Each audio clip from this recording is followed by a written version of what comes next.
Hello everybody, indeed. Welcome to Metanorn's Mini Talk for Gargantia on the Virtuous Planet, Episode 5, Calm Day. I'm Jrow, joined by Shizzle. Hey, what's up? And Highway's here with us. Good day, everybody. So let's talk about a calm day, a calm episode of Gargantia, which starts with looking for a job. So much plot in this episode, just gotta tell you. Let's get that out of the way first. Yeah, lots of plot. But we'll save that stuff for later, because that's the good stuff in this episode. Red struggles to find work and has gotten a little bit of money to pay toward the expenses from the damage that he's caused so far. And just kind of like a montage of him going around looking for jobs leads to his best opportunity, which was working with manure, and he smells the feces and just says, I can't do this.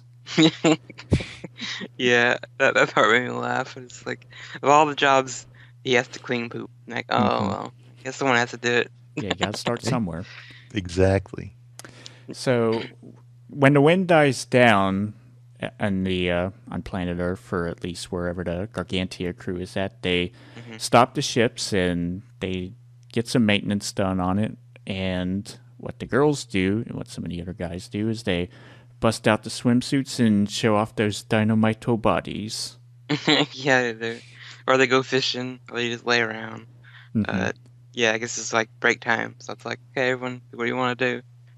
But you have to have that in work anyway. So. Yeah, I thought that the concept of when it gets calm, they stop everything and go do maintenance was actually a very realistic thing. I mean, because you can't do maintenance on the ship when it's being pushed around and chopped around by the ocean. So when it gets nice and calm and you're out there all the time, that's when you do your stuff underwater. So I thought it was a good way to work it into the story. Although then they turn it into a beach party. Yeah. It would almost be a waste of Noriko's talents to not have an episode where it's just the girls wandering around in swimsuits and having fun. Yeah, the artist is probably like, okay, keep the swimsuits on. Don't go really past that. You probably had to struggle with that for a while. Well, how different is Amy's usual outfit from a swimsuit? I know, right? That's true. There's more skin shown for all the girls. Basically. It shows off much more leg and shows off her posterior better. And same with Bellows. I noticed she was wearing some of his swimsuit. Yeah, with Bellows, it's kind of hard to tell. Like, oh, she's just missing a little bit of her just like the halter top or something. Yeah, she changed tops, and then he had the commander girl just wearing that purple outfit. She's like, it's a bit daring. It's like, well, whatever. Yeah, Ridget's swimsuit was the best one. Right, that was pretty good. It was very daring, and even Pinion was like, frozen, like he was like, couldn't do anything. Yeah, like a task for Red. Pinion, while they were trying to cook, basically gave Red a task to look for an ironsmith and get something from them, and he ends up running into some people that are even worse than the Hide Owls, an enemy that can be feared more than that plant species we saw from episode 1, and that is transvestites who are looking to turn a trick. Yeah, that was pretty funny. I thought they were trying to get him to work for them. Yeah, I think they were, yeah. They saw him as like, oh my god, money opportunity. Yeah. Jump on that. Yeah, so he runs for his life, and he falls, and as Amy and the others are racing to, what was it exactly they were trying to do? They had to get to the top of the crane tower to restart that little pump. Oh, yeah, so that the water could come out, and then she saves him, and then they do that, and it creates like a big, beautiful water fountain-like thing, and as it turns out, the party that was held at the end of the episode was Pinion's plan to cheer up Red in light of his inability to find a job and other things. Inability to cook too. He's like told like Chamber, okay, cook the meat and it vaporizes it all. Like, oh my god, no. And I gotta talk about the scene with Amy and embracing. That was really cool looking. Like, and then they showed like her grab that rope. I'm like, man, she must be like freaking super strong to do that. Because I guess it's more physical. They have to do on those little flip. I don't know what they call those glider things. Yeah, they're just like powered gliders. Yeah, so it shows that they do kind of work out with those. So it's kind of like kind of cool. Not all machine power. So we have some fun moments from this episode. We mentioned Chamber not being a good cook, and kind of an awkward moment when Pinion looked at him and said, "Hey, I just realized you're black." Yeah, I just started laughing. I couldn't help it when he said that. It was just, wow. And Chamber doesn't get girls. Oh yeah. That comment where he's like, why do they worry about how much food intake they do, whatever. I'm like, well, that's that's everything in real life too. And a quote that Chamber was saying a lot toward the end of the episode, which is, why is this necessary? And he kept asking the question, and I loved how the episode just closed off on him saying, why is this necessary? A really funny way to close the episode. Well, even better was he was the only one left there. Yeah. It's like no one told him to get up and leave. They all abandoned him, yeah. It reminds me it's like, again with Cigar playing the character, he plays these like roles that are just really funny to me. Even stuff like they do with the character he plays, it's really goofy most of the time.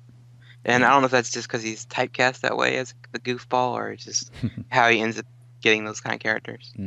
I know, like JoJo, he was kind of the same thing. He was a Joker type of character. Gintoki, the same thing. So I thought that was really funny, like you said. Yeah, really good setup with that. Yeah, and then Bevel, as we see him sort of just relaxing with Dr. Oldham, he eventually, throughout the episode, ends up building like a fan mechanism so that it could just wave and keep them cool while they just relax. Did anyone else notice the little lolly helper he had? I was like, oh my god, that's so Skyline right there. Yeah. I just liked how he kept passing the fan around. Yeah. Like, and then I'll fan you, and then you fan me, and then they're like, well, let's get this machine to do it. Yeah, a little background info.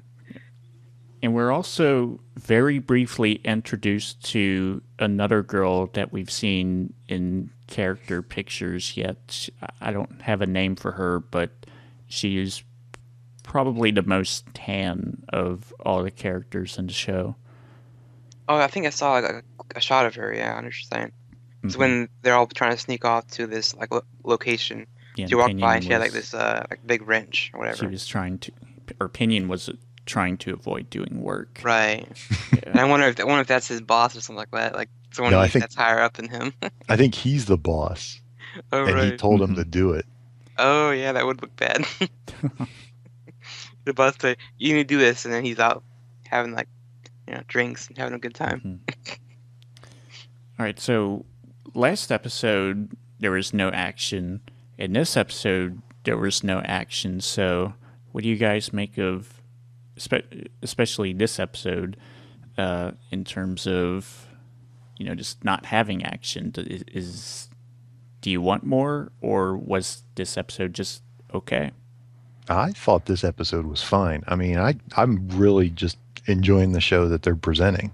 It's I think it's going well. I mean, maybe some people think it's an action or a mech show, but I mean, to me, it's just it's a learning to live your life kind of show. I mean, that's the whole thing. It's that we've got this guy who's basically hasn't lived. I mean, I got the impression that his whole life, basically, he'd been trained to get in this fighting robot, and then he spent the rest of his life in the fighting robot.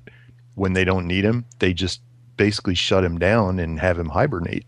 And need him, wake him up. So he gets up, fights some guys, quits fighting those guys, goes back to sleep.